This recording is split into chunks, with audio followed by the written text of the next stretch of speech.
So it's a very busy time of the year. A lot of us are, chasing a lot of deadlines at work, getting pulled into meetings, taking on projects, time-consuming projects, important projects. And I just thought to share a few tips to ensure that the meetings that you're convening are more inclusive and take everybody's voices into account. If you're here for the first time, welcome. I remain Ola, your DEI bestie.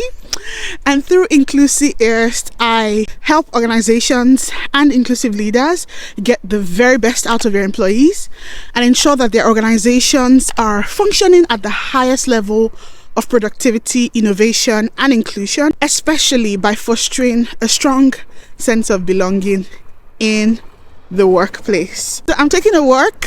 Apologies in advance for the background noise, but this is what it is today. I just thought to switch it up as I share these few nuggets with you.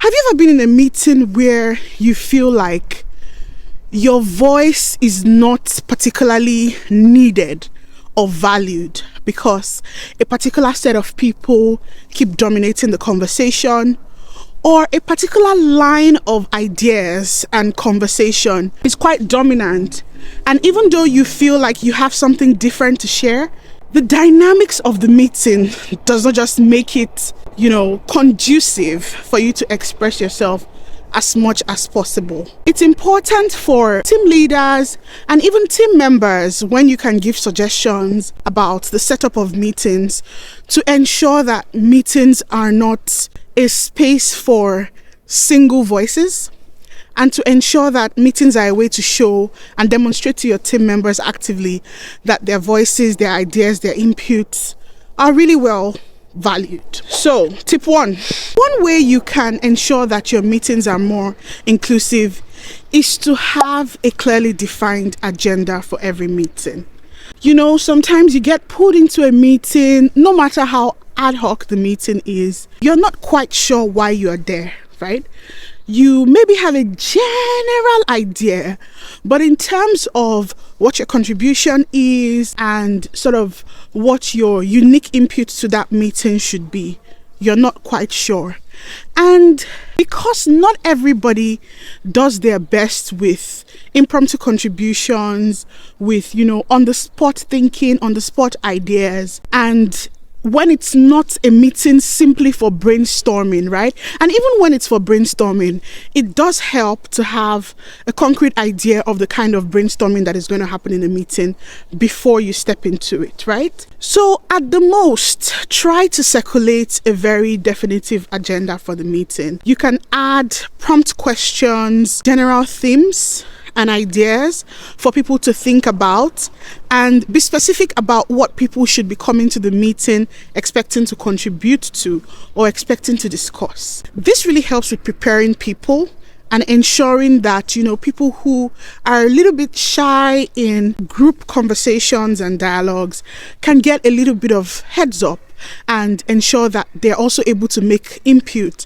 reasonable, impactful input in the meeting, as opposed to keeping quiet and letting 1, 2, or 3 other people dominate the conversation. Another way that you can make your meetings more inclusive is to monitor the speaking time. As a facilitator of the meeting particularly, do well to ensure that everyone has, as much as possible, equal speaking time. So you have the responsibility to draw people in when you see that people are a bit quieter during the meeting. It might not necessarily be because they do not have anything to say, but make sure that it's not because they've not been designated appropriate speaking time. That's why they want to be quiet anyway, because someone is already dominating the conversation. You can also facilitate meetings in a style where you go around the table, around the room, or around the screen if it's a virtual meeting, so that everybody has equal time to contribute to the conversation that is ongoing.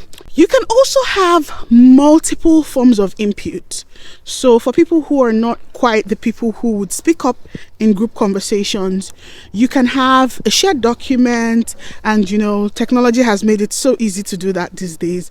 You can have a shared document where people can input their ideas before, during, and after the meeting, and make that open, make that accessible to everyone, so that people know that another option exists apart from speaking during the call or during the meeting.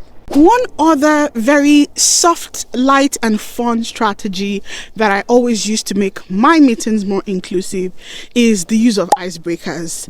Let's face it, people come to meetings with a lot of baggage, right? People are thinking about their other responsibilities, the deadlines that they have, the call that they just received from home, the issue that they're settling with their family members. Like, people come to meetings with a whole lot of baggage. So sometimes it helps to give an opportunity for people to be grounded and to sort of zone out from whatever they come to the meeting with, so that they can have the mental space, the head space to just be in the meeting and be present, so that they can contribute as much as possible. Some icebreakers that I use, for instance, are funny prompt questions, nothing too serious, something light, like what is your dream vacation destination?